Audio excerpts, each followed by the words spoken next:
I'm trying to politely move the microphone so that it doesn't fall off the windowsill. Word. Well, we can do the introduction. Okay. Which the introduction?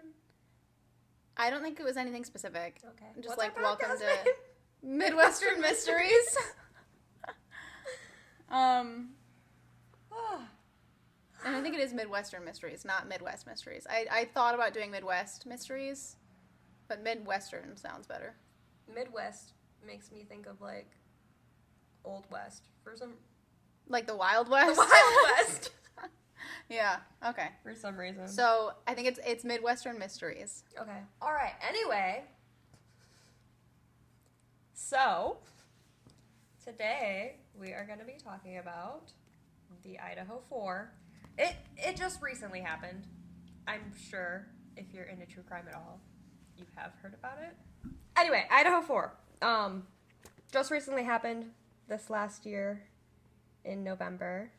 And this story is fucking crazy. It is very crazy. Sorry, I didn't mean to say fucking.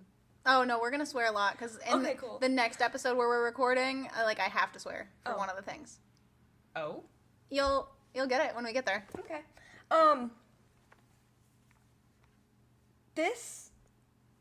When this story first came out, I obviously saw it on TikTok. I was just so confused because it seemed like such a random attack to me.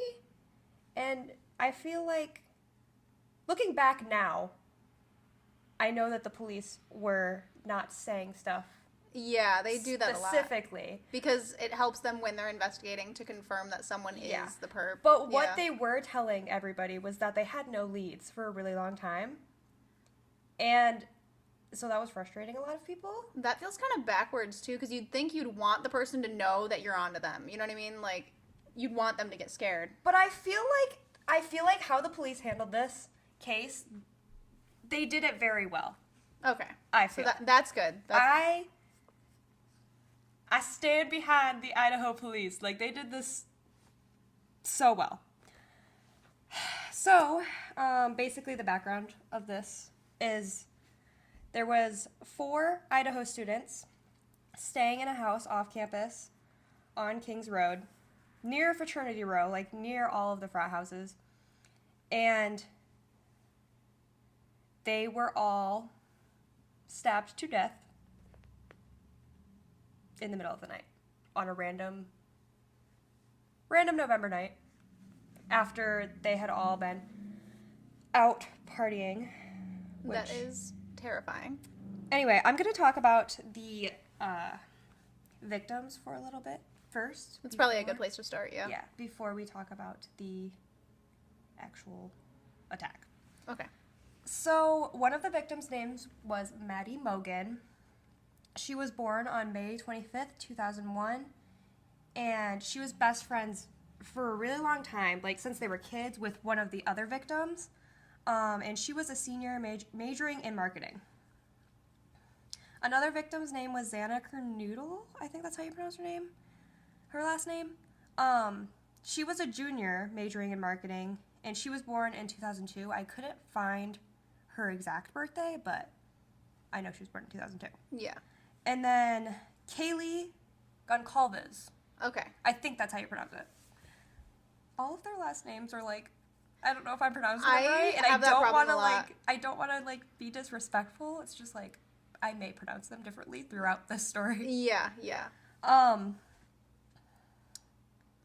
She was Madison Mogen's best friend from the time that they were young. And she was born June 8th, 2001, and was a senior set to graduate early with a degree in general studies. Now, the night of the attack, she had not been currently living in that house. She had just recently moved out, and she had come back to the house for that weekend she just had gotten a new car and wanted to show her friends. Okay, so she was just kind of like hanging out. Yeah, so she came to hang out, like, party with them because they were all like in frats or frats or sororities. Yeah. And I mean, they're college students, all over the age of most of them over the age of 21. Yeah. So obviously they spend their weekends partying. That's crazy, though, like, how close in age, like, I am to the victims. I feel like that makes it feel more real. Yeah. And it was also, like, a big party weekend for that school because they had a home football game that weekend. Okay. So there was a lot going on in the town that weekend. The last victim was Ethan Chapin. He did not reside in the house. He didn't live there. Okay. But he was Xana's boyfriend. Okay. So he was staying the night. He did, however, go to the University of Idaho and was in a frat. Yeah. He was a freshman, which I thought was, I don't know. Do we know how old he was? I found when I was looking at the obituaries and like all of the information, I couldn't narrow down like his birthday or the year. So I just got that he was born in October. Okay. So I don't know how old he was, but I definitely don't think he was like that much younger than them. Like I don't think he was 18 fresh out of high school. Yeah. But, well, I mean, you can, like I said while we were talking about earlier, you can be considered a freshman just based on how many credits you have. So maybe if he wasn't going to school like full time, yeah, he could have still been a freshman technically. Yeah, I guess. So he was a freshman majoring in sports management, and he was one of 3 triplets. Oh, dang. So he has a sister and a brother. So this starts on Saturday, November 12th, 2021. 22. I was going to say 22, 22. so this wasn't that long ago. Yeah, no. This is like, and this is why I didn't really want to do this story because it's still like so much is happening and so much is unraveling every single day. But like at this point, we're just going to be sitting here waiting. Well, because it takes years sometimes to like get trials to go through, yeah. And I mean, we can always do a update. We'll do an update for sure. Yeah. So Saturday, November 12th at around 8:57 p.m., Kaylee posted a series of photos on her Instagram with all of the roommates, including Ethan. Later that night, Maddie and Kaylee went to the Corner Club together, which is a downtown bar, while Xana and Ethan went to a party together at Sigma Chi House, which I'm pretty sure was very close to their house. I'm pretty sure it was in walking distance. Probably. Since their house was located so close to Fraternity Row. Yeah. So is Fraternity Row, is that just what they call it, like where all the frat houses are? I'm assuming so. Probably. I never had that experience. I didn't go to a college that had frats. No, I went to a community college, so I just went to a college that just didn't have them. I don't know why. But yeah. I'm assuming that means like where all the fraternities are located. Yeah, I think that's where all the houses are located. Yeah. So that was Saturday, November 12th. They just were having a normal weekend in a college town. Like, Kaylee and Maddie decided to go to the bar while the other 2 went to a party, which is probably what they did most weekends. Yeah. And then on Sunday, November 13th, at 1:41 a.m., Maddie and Kaylee were spotted on a Twitch live stream, which this is also why this story is so crazy because there's so many things like moving parts moving parts, and the fact that like technology is so good now. Yeah. So we have so much. We can basically lay out their whole night. Yeah. I wonder what they were doing streaming on Twitch though. I think that food truck just streams every night. Okay. Because from what I understand, it's like a popular food truck. A lot of people go to it. Okay, so they went to a food truck and that food truck was streaming on Twitch? Okay. So, they were spotted on that Twitch live stream ordering from a food truck in downtown Moscow. Moscow? I don't know. Sounds right to me. It sounds kind of off, but yeah. And they were chatting with some people during that live stream while they were waiting for their food. This started an online conspiracy, which... Of course. I'm sorry, but, like, especially with, like, just be respectful. Oh, yeah, no, I've seen and heard some pretty bad stuff about this case. This is, like, people's lives that you're messing with. And it's so recent. Like, and I mean, you can have your opinions. You can have, like, oh, this is what I... Like, but don't go on the internet sharing it. Yeah, well, in creating this whole, like, media storm and then Yeah. starting to target people that probably don't need to be targeted. Yeah, like, let the cops do their jobs. Yeah, at That's- least for a little bit. Give them a couple That's, months. like, what they get paid for. Yeah. Anyway, so it started an online conspiracy of there was a man standing nearby them, and he was in a hoodie, and he had some conversation with the two of them. Cops looked at him. He was later ruled out. I don't remember what his name was, but he... Just had nothing to do I with it. think Like, he was just there. Yeah, he went to school with them or something. Like, he knew of them. Okay. So then a sorority driving service picked them up and took them back to their home at around 1:56 a.m.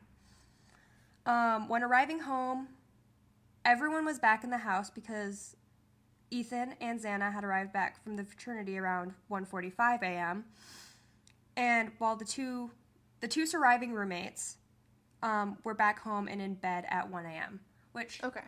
I'm going to go off script a minute and talk about the two surviving roommates.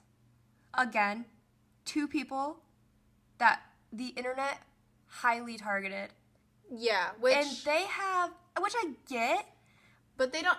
but they're going through grief. They had, like, traumatic. That is a trauma unlike anything else. And, like, they are victims, too. Yeah, Honestly. they were there, right? So... Yeah.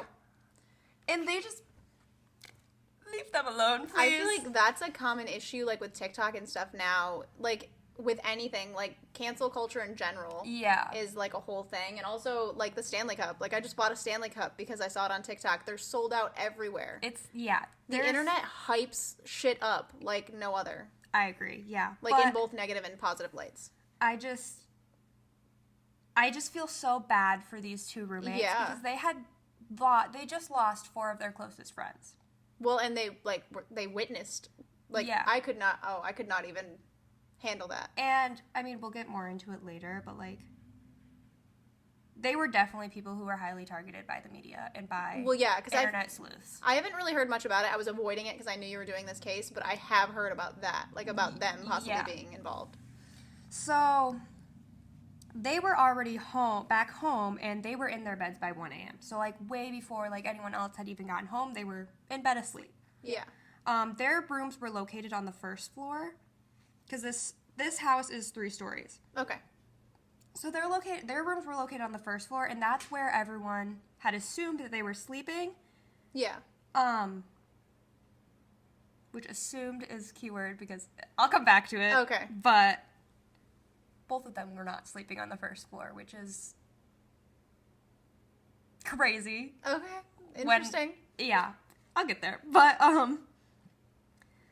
so they did not wake up until like almost noon the next morning. Wait. The surviving roommates. Okay. So they, I assume, slept through the whole thing? Is what we thought. Okay. Okay. Don't give it away. Yeah, but I'll let you go. It was at this point in time we were assuming they did not wake up until noon the next day, which Okay. honestly, if you're out drinking Yeah. and you come home and you go to bed at like 1 in the morning, it's not But odd for them yeah. to wake up at noon. True. A lot of people were like, that's so weird to wake up Well, that late, and like, It's not weird to wake up that late. It's weird to sleep through.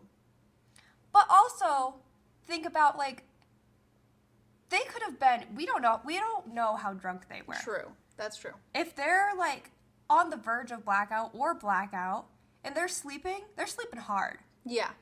They ain't gonna wake up for anything. True. Well, and I guess if you live in a house that's like a college house, they might be used to people being loud. Yeah. So. And this house was definitely a party house. It was known by neighbors that this was a party house, and they had gotten multiple like noise complaints at this Okay. house. So they're probably just used to it being loud. Yeah.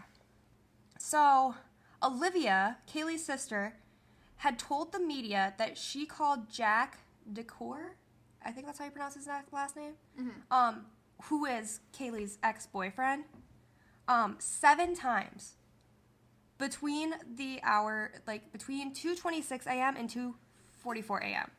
He We don't know why she called him 7 times. We don't know if she was trying to call for help. So what was the time frame again? Like when did... 2:26 and 2:44. Okay. He was called 7 times. He obviously did not answer any of those calls. I'll wait for you to explain, but I'm Yeah. wondering when the crime happened. Oh, yeah. Compared to those calls. Well, at this point in time, we knew the crime happened somewhere around somewhere in between 2 and like 4 in the morning. Okay, so it could be any, yeah. Yeah, because that's what the police were telling us, because they were just walking into this. They were like trying to piece together everything. Yeah. Anyway, Kaylee had broken up with her ex, Jack, 3 weeks before the attacks. So when people heard that he was called 7 times, and then how recently they had just broken up, internet sleuths, started targeting Jack. And I can see why that would be a suspicion. Which, I mean, and even police were like concerned. Yeah, they gotta look into him. So they also cleared him as a suspect as well. And Kaylee's family stated that they support Jack 100% and do not believe that he would be involved. And he was in love with this girl. Like, his family and her family have both stated that they thought that they were gonna, like, get married and have, like, a real future. Yeah. So, yeah. Kaylee's family supports Jack 100%. So, that's some of the background on that night and that... So, like, the leading up morning to the crime. Leading up to the attack. So, the 4 victims, there's, like, really no way to, like, lightly put this. So I guess trigger warning here. But trigger warning on all of our episodes, honestly. Yeah, honestly, you're listening to true crime. Yeah, so, I mean, yeah. The 4 victims were stabbed to death with a fixed blade knife. Oh, this says between 3 and 4. Okay, I was wrong. So that's a smaller time frame. Okay. So between 3 a.m. and 4 a.m. on the 2nd and 3rd floors of the home was where they were sleeping. Xana and Ethan were sleeping on the 2nd floor in Xana's room, while Maddie and Kaylee were sleeping on the 3rd floor. Okay. The murder weapon, according to police, has not been found. Basically giving us the idea that he had brought this weapon with him. And took it. Yeah. It wasn't like a knife that was taken out of the kitchen. Which usually shows some intent. He came prepared for this. So we're like, okay, this is a planned attack. Yeah. Still have no idea who. These 4 students were talked about. I mean, I've heard so many stories since the attack of how well loved they were. They were very heartwarming people, I guess. Yeah, good, fun to be around. Yeah. And I don't remember whose parent stated this. I think it was Kaylee's. Mm-hmm. They were people that, you wanted your kids to be around. Yeah. Is basically what he had stated. They were literally down-to-earth people, actually, genuinely cared about everyone they came in contact with. Yeah. So, everyone was just shell-shocked. Yeah, who would want to hurt them? Yeah. So, the surviving roommates woke up around noon the next day and had called some friends over. This was questioned for a really long time, why did they call friends over? But, if you think about it, they probably were just laying in bed. They hadn't even left their rooms yet, and they were, calling friends over, let's talk about last night, Yeah. Whatever. So the timeline is kind of blurred, because it's reported they called friends over to assist in an unconscious 2nd floor victim. Which confuses me, because, this is, a horrific crime scene. Yeah, they were stabbed, right? It'd be bloody. Yeah, I cannot imagine just calling friends over if I found someone bloodied and unresponsive. So, this, I don't know if that is actually factual, that's why they called friends over, or if that's just what the media is saying, because... Yeah. they both have not spoken out from what I'm aware of, which don't blame them. Yeah. So we don't honestly know if that's why they called friends over, if they were just having friends over because it's a weekend. It's a Saturday. Yeah, it's still just, I can see why there's suspicion on them because that is very weird. Yeah. To, like, not notice that there's 4 dead human beings in the same house as you. So. But they're kids. You know what I mean? Yeah. They're young. What I think happened. This is my little take on what I think happened. Your little theory? My little theory.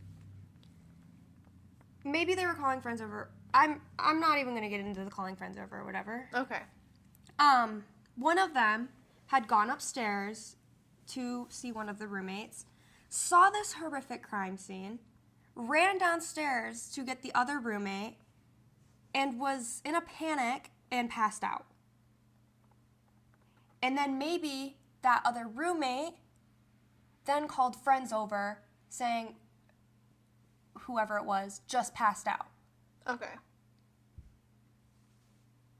That's just a guess. We, again, don't know. That's just my take on it.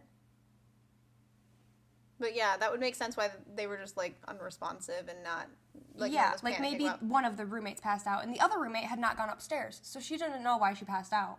Well, and I think an important question, too, is where were they all found? Like, were they out in the open or were they in their rooms? They were in their rooms. Okay, so then, like, you could go out and not even notice because you're not going in the other person's room. Yeah. Okay, that makes a little bit more sense. So, after their friends arrived, a 911 call had been made. And the call was made from one of the surviving roommates' phones at 11:58 a.m. However, the dispatcher talked to multiple people during the call, and we have no idea who was on that phone call, but police got sent out on basically like a welfare check. Like a wellness check, yeah. Because basically the operator did not know what was going on. There was 20 people. That is just a number that I spit out of my mouth. That could not be true. But there was a ton of people on this phone call trying to explain what happened. It was probably craziness. Yeah. Everyone was probably freaking out. And this dispatcher is just trying to get information, and she's not getting it. Yeah. Because everyone is panicking. Mm-hmm. And there possibly isn't passed out roommate. They don't know. Yes. Or we don't know. So, the police come. They see that crime scene. And they had no idea who did this. They didn't know if it was a planned attack. If the person who attacked would attack again. So, they put a shelter in place on the campus. Yeah. At 2 p.m.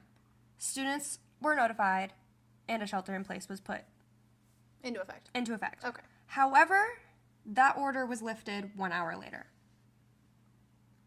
So that indicates that maybe they had a bigger handle on what was going on. Mm-hmm. They knew more than what they were sharing. Yes. So were the police the first to discover the victims then? Like when they got there? That's what it seems? Yeah. Okay. But that is blurry. Again, like one of the roommates could have seen. Yeah. We don't have like clear answers. Yeah, we don't know if it was the police that found these victims or one of the roommates. So then, all of the students are obviously freaking out. Yeah. I would. People are leaving early for break. They're like, I'm not going to stay here. I wouldn't. Yeah. School is not worth not surviving. Yeah.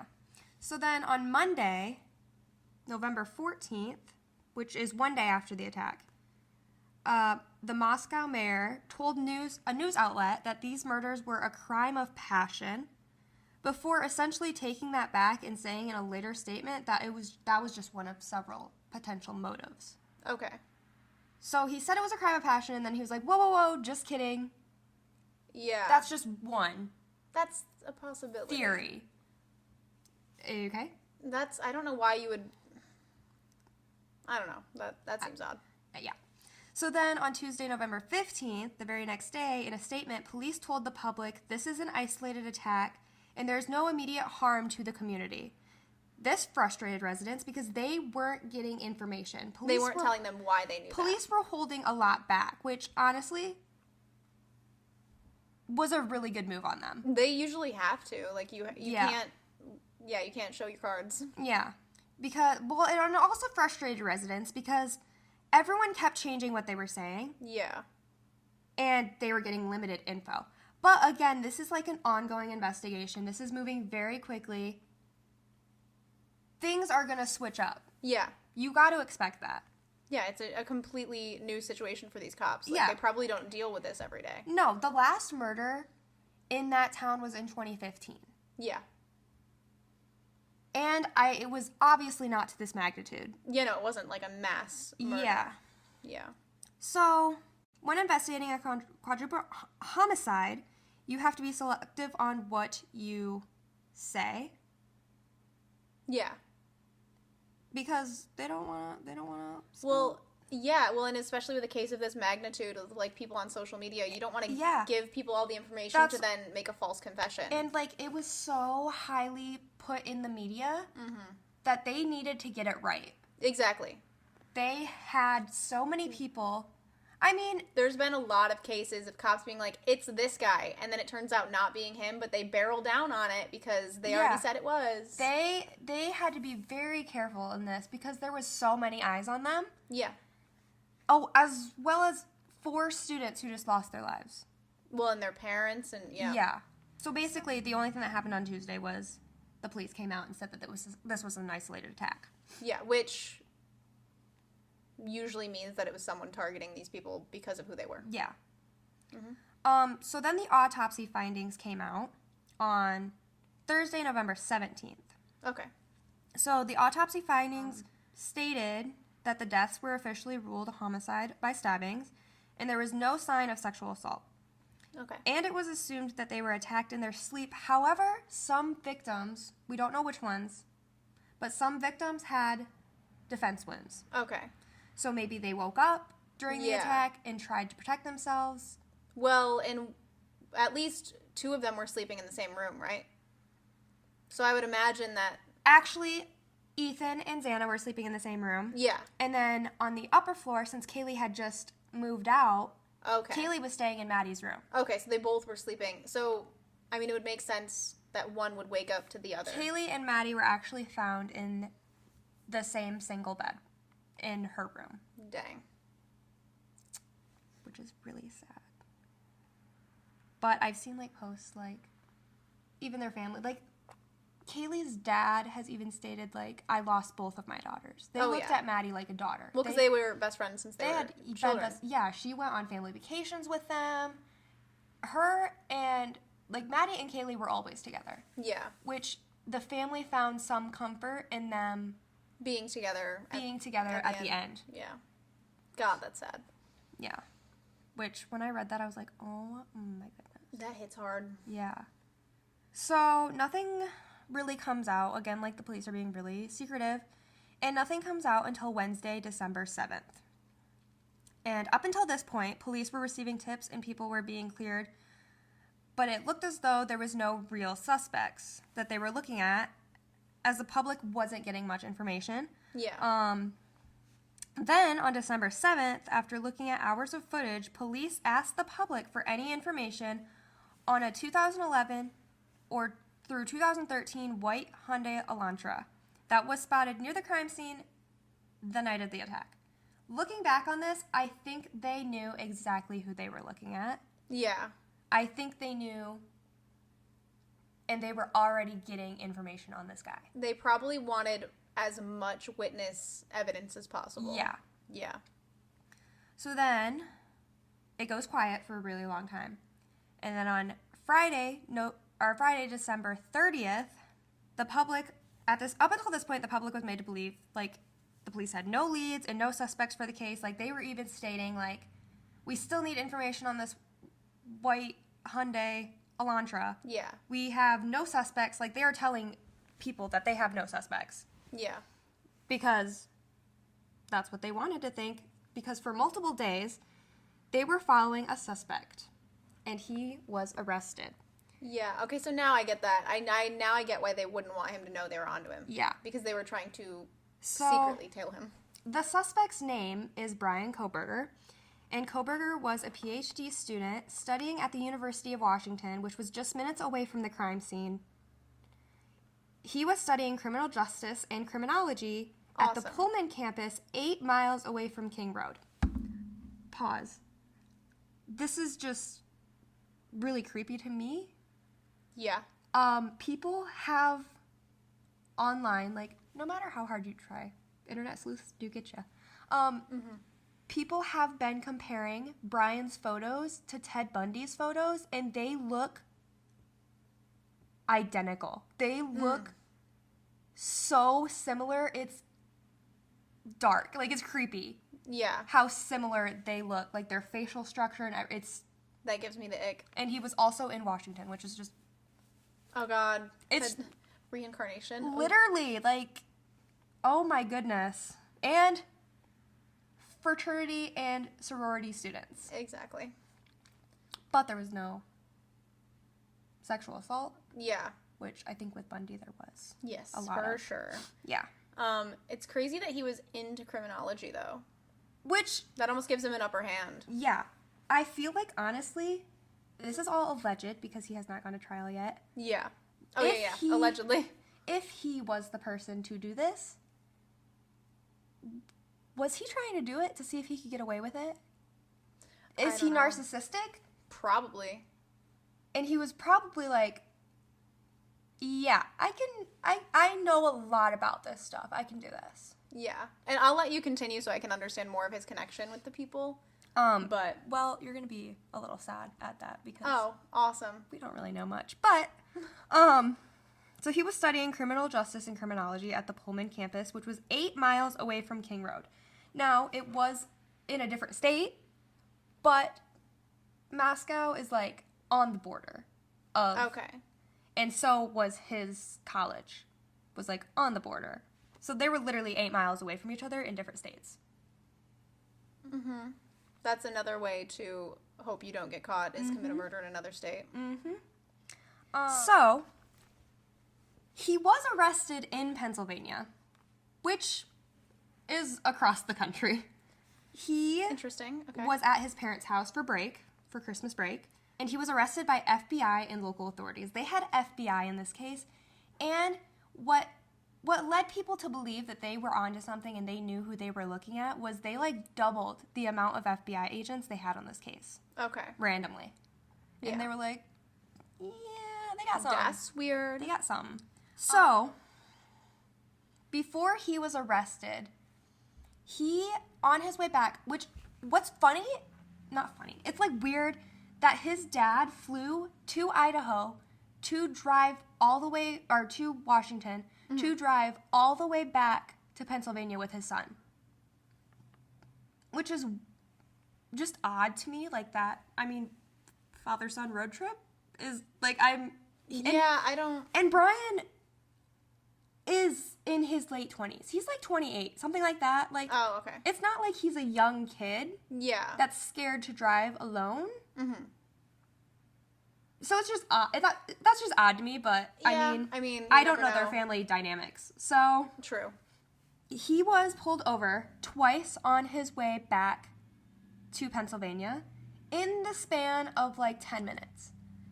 And the first, we have seen body cam footage. So the first time he was pulled over, this is what people are like assuming. I don't know if this has been confirmed. The first time he was pulled over, at this point, the cops were already following him. The cops knew who they were looking for. They were just waiting for that arrest warrant. I think that the first time he got pulled over was maybe for the cops to see if he was the one driving or if his dad was the one driving. Mm-hmm. And then they were like, oh, yep, he's the one driving. And he got pulled over for tailgating too closely. Okay. Didn't get a ticket. They're just like, have a good day.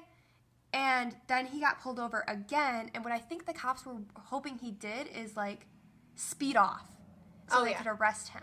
Yeah, no, they want to try to find something they can keep him on. That's not the... Yeah, so he got pulled over again for tailgating. The police didn't take any of his information, just walked up to the window, basically had a conversation with him, and then said, oh, have a nice day. They also were wanting to get visual on his wrists and see if there was any, like, wounds or anything. But honestly, this is, like, over a month after the attacks. Oh, okay. Yeah. Because they happened on November 13th. This is like December 30th at this point. That is kind of odd. I mean, like around end of December. Yeah, because any kind of defensive wounds that they inflicted on him probably would have healed by then. Yeah, unless they were like gnarly and they left scars. But I doubt it, but because... like, then how are you going to prove that the scars from this event? Exactly. That is kind of weird. So basically, I'm just going to do a little background on Brian. I don't want to, but it's good to understand. Yeah. So he was a die-hard vegan. Okay. So much to the fact that he had his parents buy new pots and pans because he didn't want anything that had meat in it once before. And this stood out to police because during the night of the attack, Kaylee's dog was at the residence and was unharmed and found in a completely separate room away from all of the victims. Was found in Kaylee's old bedroom by himself, which would make sense for a vegan to not want to harm a dog. Yes. Yeah. Also, Xana and Maddie, I think, worked at the Mad Greek, I think that's what it's called, which had vegan options, which might have been where Koberger had saw them. Okay. But yeah, he was a vegan. He was a criminology student. People have come out, like, that went to high school with him. And he used to be a drug user. I think it was heroin that he used. Dang. We don't know if he's, like, was currently using them. Yeah. But everyone that he went to high school with has said, like, he was kind of an odd kid. He was very quiet, but he was very intelligent. Yeah. But you know who that reminds me of? Ted Bundy. Yeah, true. And Ted Bundy, the reason Ted Bundy got... I'm sorry, this is so off topic. The reason Ted Bundy got arrested, though, is because he thought he could outsmart the cops, and he effed up. Yeah, he got that confidence. Yeah. That ego, man. Yep. Anyway, so, after Brian was arrested, a search warrant was then executed of his Pullman apartment back in Washington. Okay. And, however, since he was arrested out of state, the court documents would be sealed until he was extradited back to Ohio. Meaning, the affidavit, which basically explains, like, the affidavit is, from what I understand, is what the police have to write up to give to the judge to say, this is why we think it's this man. Okay. So kind of like their probable cause. Yeah, all of their evidence that they have against him. So at this point, we still don't know why this man was arrested. Like, we know it was in connection to this case. Yeah. But we're like, how is he connected? Like, and it was, for a while, people thought it was multiple people that had done this attack. I mean, with how quickly it happened and how many victims, because they happened in a span of like 10 minutes and he was out of there. It was stated, I don't know if this is factual, I don't know if this is just made up by media to like get people, you know. Yeah. It was stated that when he was arrested, he asked if he was the only one arrested. But the only people who know that are the FBI agents. Exactly. And police. Stuff can easily get that messed up in the media. Yeah, and his parents, because his parents answered the door when he was arrested. So. Oh, fun. That'd be great. I don't know what I would do if my kid were in that situation. And, like, I don't know. It's just bonkers to me. Exactly. So, affidavit not going to be opened until he's back in Idaho. I almost said Ohio. You did say Ohio earlier, and I was like, huh. Okay, cool. Oh, my God, I'm so sorry. That's fine. That is totally fine. They are similar. Just kind of like it's in a different Midwestern order. now. No, I'm just kidding. Oh, Jesus. Okay. I think he was pulled over in Ohio. No, he was pulled over in Pennsylvania, right? No. I think he was pulled over in Ohio or Indiana. It was one of those two states he was pulled over in. Okay, so he was on his way to Pennsylvania and got pulled over. So he was with his dad. And when the police pulled him over, in one of the body cam footages, he was asked where he was headed. And he said to get some kind of food. I don't know. But then his dad interrupted him and was like, oh, we're headed to Pennsylvania. So his dad told the police exactly where they were headed. Yeah. And in the body cam footage, you can see Brian look over at his dad like, oh, F. Like, Yeah. I didn't. So Brian's shaking in his boots now. So I was wondering if his dad might know anything about it, but Honestly, maybe not. I don't think he did. Okay. Because he was literally like, oh yeah, we're going to Pennsylvania. Like, we're going back home to Pennsylvania. So the police knew exactly where he was going. Which, even if his dad didn't share that information, the police were... They know where he lives. They were, they were following him. Yeah. They had eyes on him at all times. Yeah. They knew where he was going. They could easily get his address from, like, the school and stuff, too. Like, Yeah. it's not difficult. So, also, there was plans to clean up the crime scene on Kings Road, which, honestly, I'm not really... I don't have knowledge on the cleaning of crime scenes after that, but you're telling me that house wasn't cleaned for, like, over a month and a half? They do sometimes leave the scenes intact because that's the best way to keep evidence. That makes sense. But they're lucky that they did. They waited. They waited because the plans to clean the home, when they had started cleaning, and then were halted due to a legal request from the court.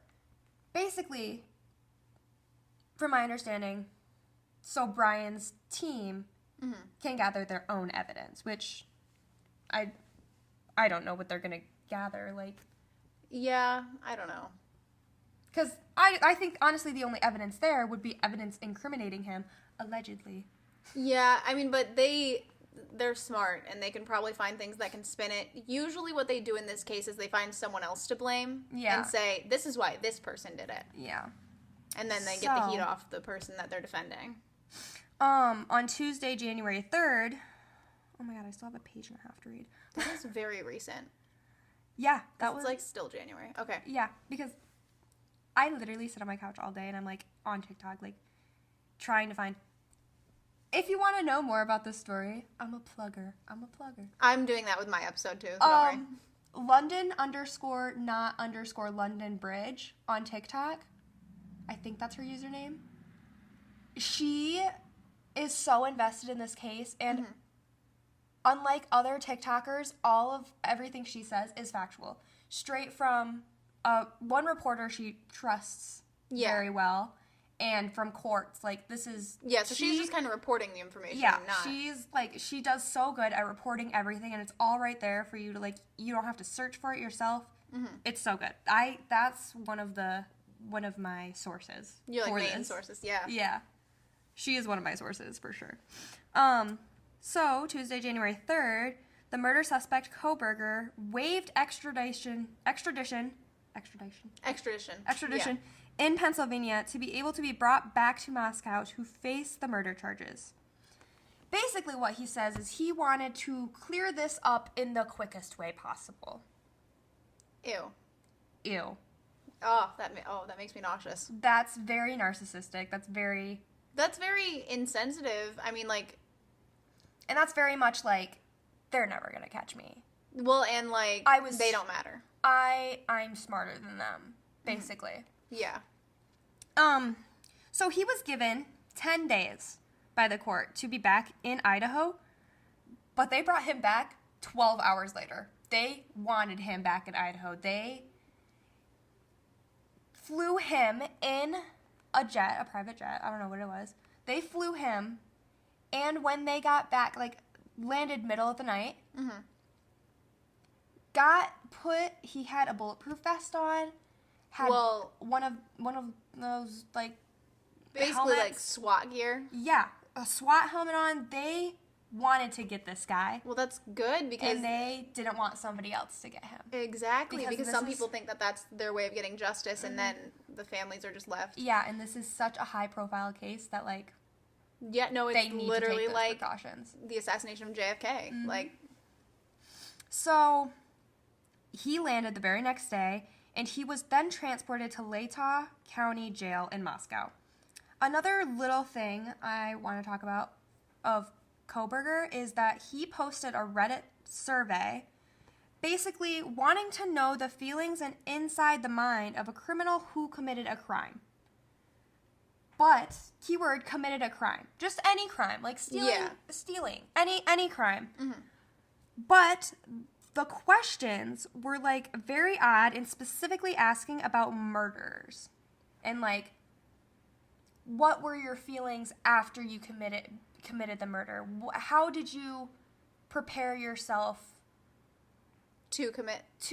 How did you stalk the victims beforehand? Like, stuff like that. When was that posted? Before or after the? Before. Okay, so I think, like, well before. Like, he had been planning this for a really long time. Yeah. Allegedly been planning this for a really long time. Just didn't have the victims yet. Didn't know who he was going to attack. He was doing his research. Yeah. So, that was, I mean, that didn't happen on January 3rd, but I just added it in this part because I remembered it when I was writing this. Flashback to. Yeah. And I was like, iffy. Yeah, that was odd. So, now that he's back in Idaho, we have the affidavit. Okay, yeah. And I remember you telling me when that came out and you were freaking out. And this is where we get the chunk of, like, the big part of the information we know. Yeah. But again, the cops know way more than what's just in this affidavit that the public still don't know. Mm-hmm. But this affidavit was 19 pages long. I read every page. Every Proud page. of you. Was 19 pages long, and it gave us a crazy amount of information. But the information that came out are very disturbing. And I'm just gonna basically touch the surface, and I honestly think, like, if you are interested, you should go read that. Because the stuff that was said in that is just, like, they knew exactly who they were looking for from the beginning. They had him. Mm-hmm. Maybe even from that Sunday, they had him. Yeah. So, it stated in the documents that one of the surviving roommates was actually located on the second floor, with the floor that Xana and Ethan were found on. Okay.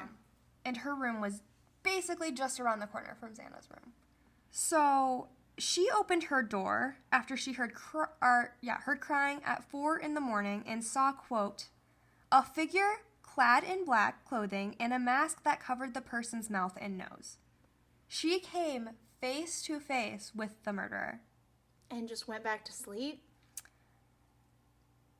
Which, honestly, like, maybe she didn't go back to sleep. Maybe she was awake that whole time. Maybe her phone wasn't in her room with her. No, I know. I'm not saying that's, like any reason that she would be in trouble. But I'm just saying, like, maybe she locked herself in that room and she was not moving from that room. She was terrified. Exactly. She was frozen. Like, in the affidavit, it stated that she froze in shock when coming face to face with this murderer. Oh, yeah, like, what do you do? But she also didn't know if he was robbing them. Yeah. If she didn't realize that her roommates were upstairs stabbed to death. Oh, yeah. She didn't know what this man was doing in her house. All she did was slam the door, lock it, and stayed in that room until noon the next day.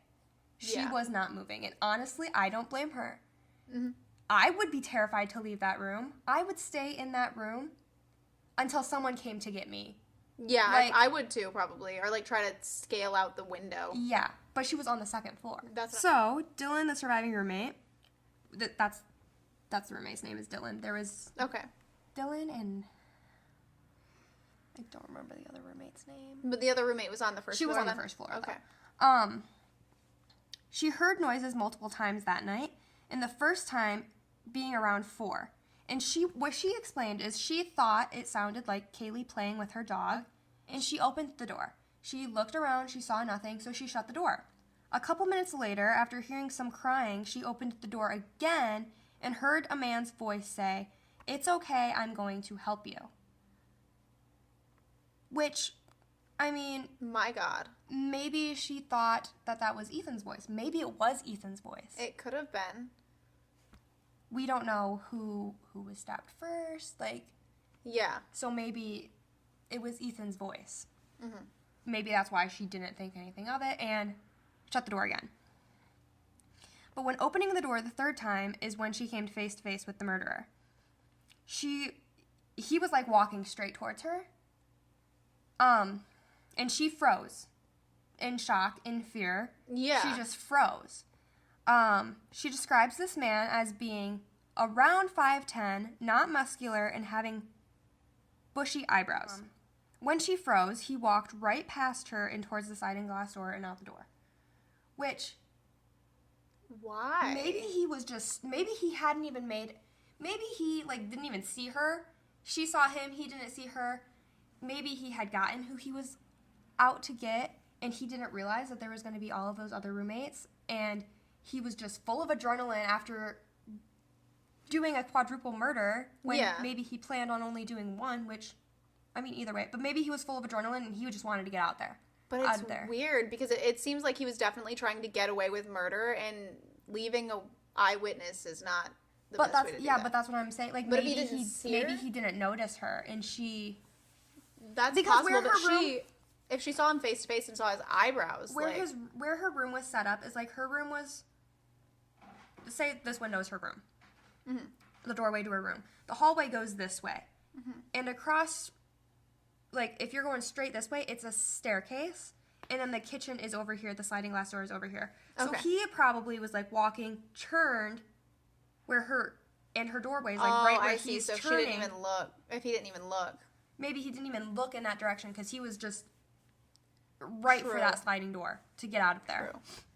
So she then closes her door and locks it in fear, and that's basically all we have of that night. Yeah. They didn't really go into depth in the affidavit with Dylan and what else had happened, but I mean, she's been cleared, the other roommate was cleared. They definitely didn't have anything to do with it. No, I don't think they had anything to do with it. So then it goes on to state that after the police enter, the next morning, when they were called, they enter what we now know as Maddie's room. The officer could see two females in a single bed in the room, which was Maddie and Kaylee. They were both deceased with visible stab wounds. Next to one of the victims, they found a tan leather knife sheath laying there, which is what you put your knife in. Yeah. It's the case kind of deal. So, this was said to have DNA evidence of a male linking to Kohberger. So not Kohberger, but a male linking to Kohberger, which, again, our technology is so great. Because anyone who does 23andMe, anything like that, your DNA goes into Yeah. Your information is in there. And they can link you to a crime, even if you didn't do with 23andMe, if one of your relatives did. No, I know, and I think that is so cool. And you can also be linked to victims of crimes, too, if they can't identify who it is. Yep. They've solved a couple of crimes based on that, too. Yep. So the DNA linking to him, could it have been his dad's I knife? think it was his... I think the DNA they found, they stated that it was his dad's DNA. Yeah, which it could have been his dad's knife, or you know what I mean? Yeah. So, Xana and Ethan were then found in Xana's bedroom on the second floor. Xana was noted to have been awake and on TikTok at 4 a.m. after receiving a DoorDash, which means maybe she was the one with defensive wounds because she was awake. But that would realistically mean that the murder occurred around 4 a.m. Yeah, because that's when Dylan, the roommate, had seen him leave the home, was 4:19.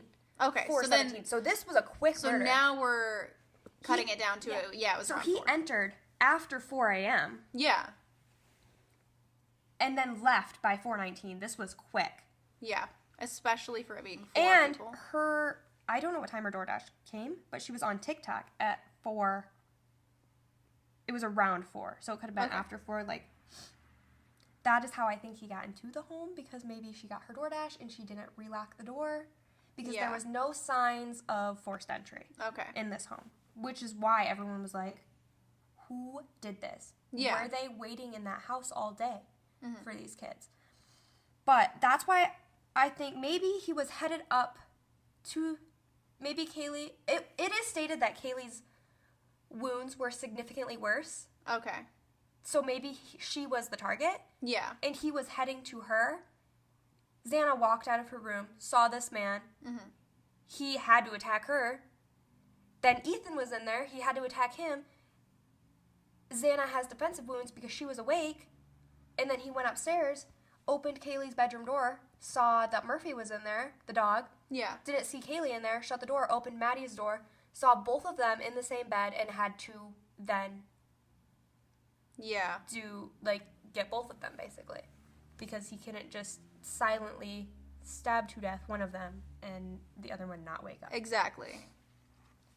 So, I don't think he went into this planning to kill all of them. 4 people, and I think that's what scared him, and that's, another reason why he got out of there as fast as he could, because that's not what he was anticipating. Mm-hmm. So, Kohberger was also linked to the crime scene with cell phone pings, which... My favorite type of evidence. The night of the murder, his cell phone shuts off and doesn't ping around the time of the murders, which he goes to school for this. He knows what the cops are going to be looking for. So he probably shut off his phone, turned it on airplane mode, whatever, on his way, because he was on his way, what looked like to be on his way to the house, to Idaho, turned it off, and then it pinged when he was on his way home. And he turned it back on.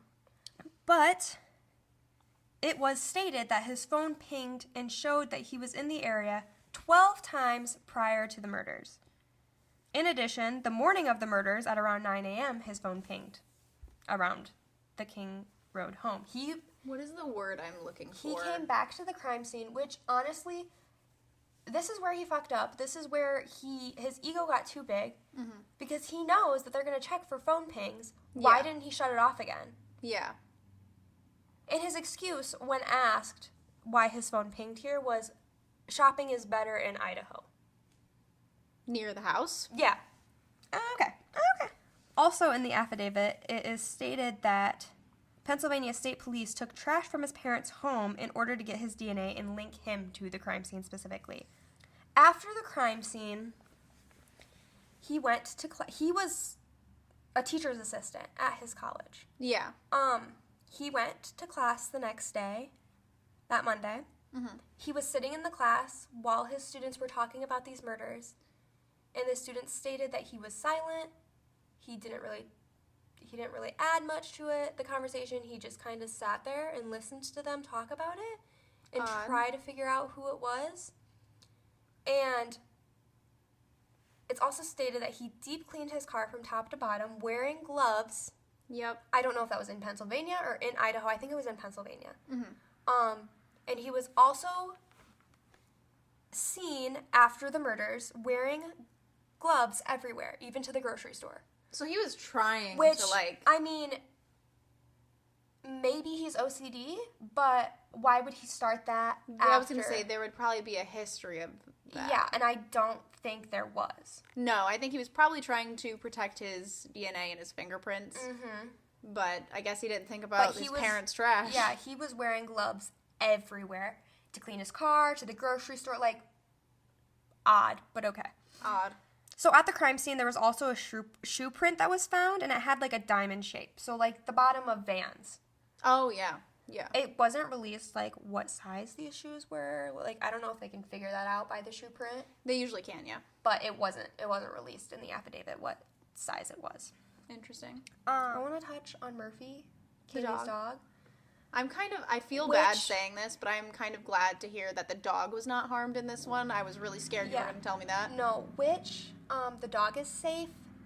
Murphy is safe and with Jack, because Jack and Kaylee owned the dog together. Oh, okay. So Murphy also, Jack has started an Instagram page for Murphy, so if you want to go follow that, I am following it. This is a really cute dog. I don't know what kind of dog he is. I was going to say, do you know what kind of dog he is? He kind of looks like a giant poodle. He's got really...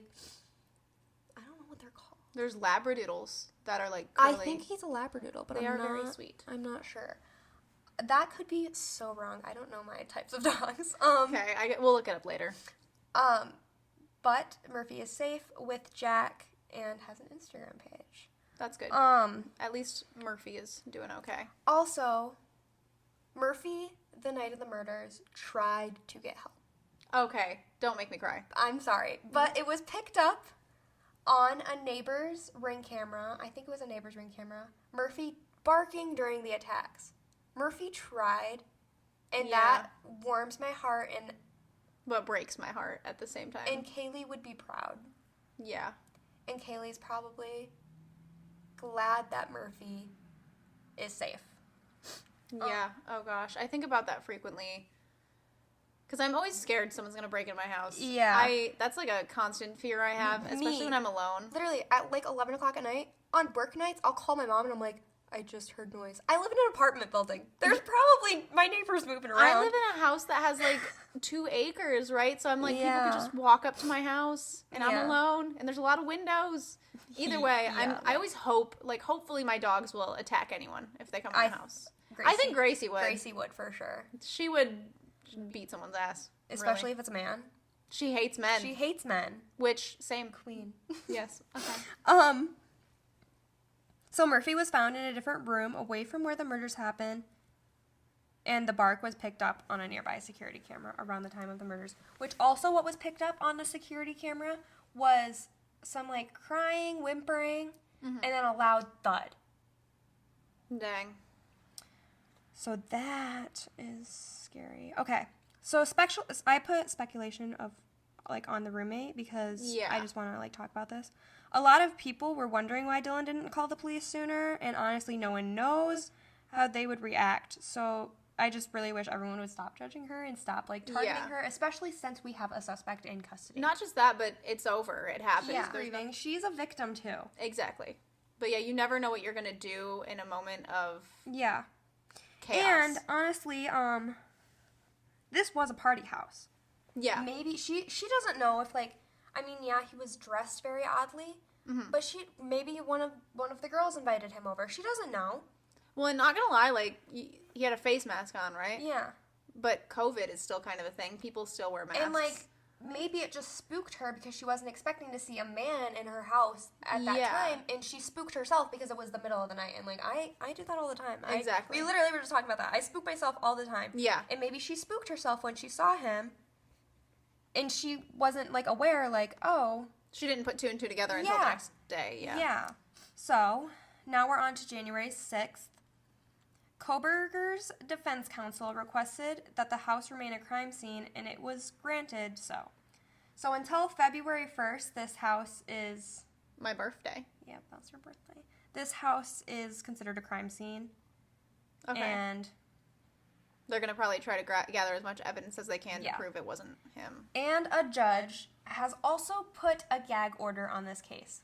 Meaning nobody can talk about it. Nobody involved in the case can talk about it. Police can't talk about it. It makes sense. We're not going to get anything from the media. Until, like, the trial. Which is set for June.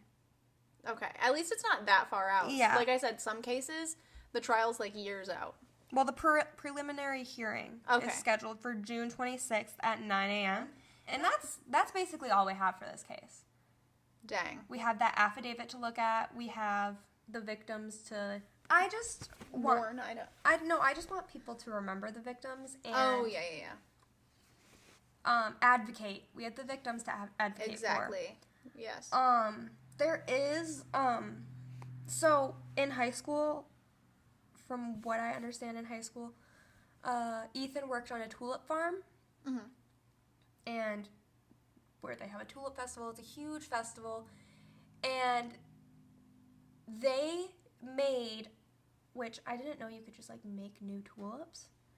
They can, yeah. They made a new tulip in honor of Ethan, and they called it Ethan's Smile, I think. That is so sweet. And it will be at the tulip festival in the upcoming year, whenever it is, and I'm pretty sure you can buy your own mix of this. Probably, yeah. So the way they make new plants is they kind of crossbreed plants to get the colors and stuff that they want. Also, I want to... One of the parents... I can't find it.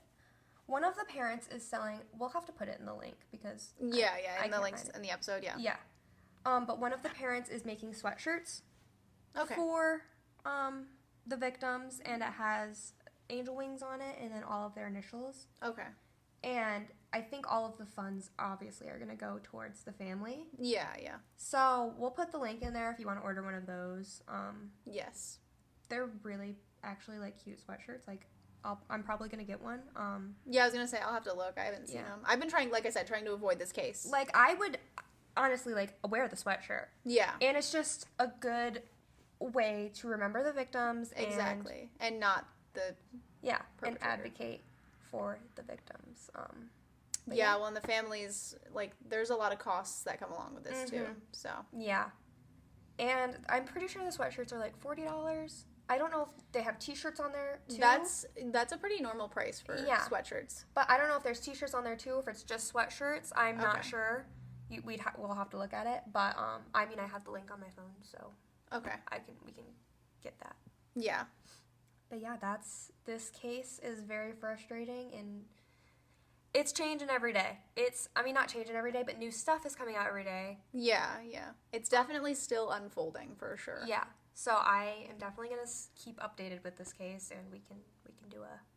We'll probably do something around June then. Okay.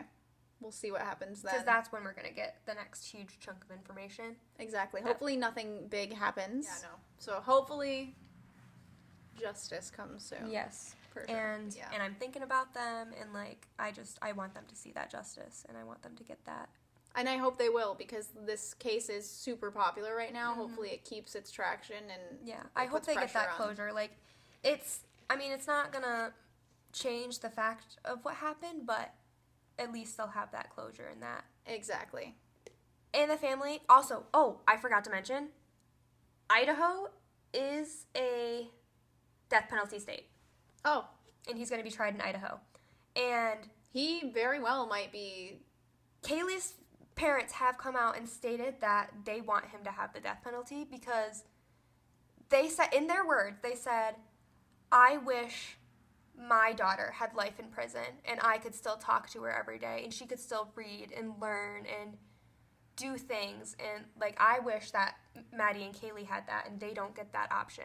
Yeah. And if you're going to do God's job, this is what the dad said. If you're going to do God's work, then you're going to have to answer to God. Okay. Basically. Which I get. Usually, though, when people do get the death penalty, they sit on death row for tons of years. Yeah. So sometimes they just honestly, they just die on their own. Yeah. Yeah. But also, there was no bond given for Koberger. They asked, and the court... Okay, so he's just being held. The judge denied it, yeah. So okay, he's got no way of getting out until June.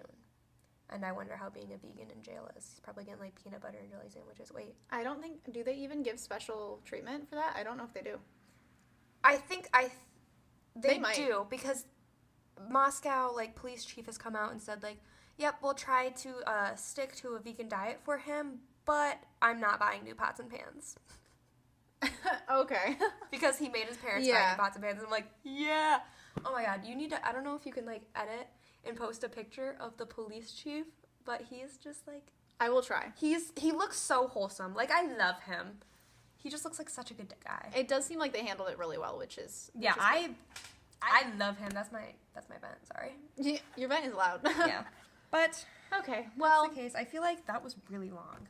It was pretty long. That was a doozy. It's 2:20, so... We've been recording since, like, 1-something. Yes. Although, last time we took about 2 hours, too. Okay, well, I think that was a good synopsis, and we will definitely update later. Yes.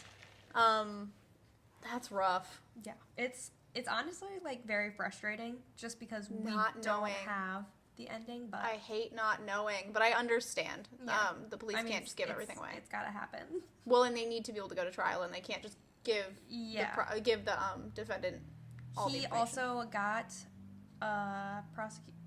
what's it called? Charged? A lawyer. Oh, yeah. He didn't have the money for it, so they... Oh, wait, so it's state. Yep. Yeah, but either way. Hopefully we get our justice. Yeah. Okay, well... That's the end then. That's it. I think it's just going to be a pattern of us doing this, like, Midwestern goodbye thing, where we are like, we're done, and then we're not done. Yeah. And then we're done. That's going to be our thing. Yep. Okay. Well, I guess we will see you later. See ya later. Our next case, since we're probably going to record that one after this, our next case is going to be a missing persons case. Oh, I'm excited. And it's a crazy one. I'm excited to listen. I'm excited to now listen and not talk. Yeah, okay. I mean, I will talk, but like... Yes, okay. Well, goodbye, everyone. Bye-bye. Thank you for watching and listening. Mom, if you're watching and you watch this all the way through, love you, girl. Okay, cool. She probably Let's won't go. watch it all the way through. Probably not. I don't think my mom doesn't watch them at all. My mom watched like 3 minutes of our last one. So Oh, awesome. Cool. It's okay. at least she's kind of... I listened to our whole episode last time. I'm going to listen to this whole episode. Yeah, I think I'll have to like relearn everything. Okay, cool. We're out. We're done. Adios. Bye.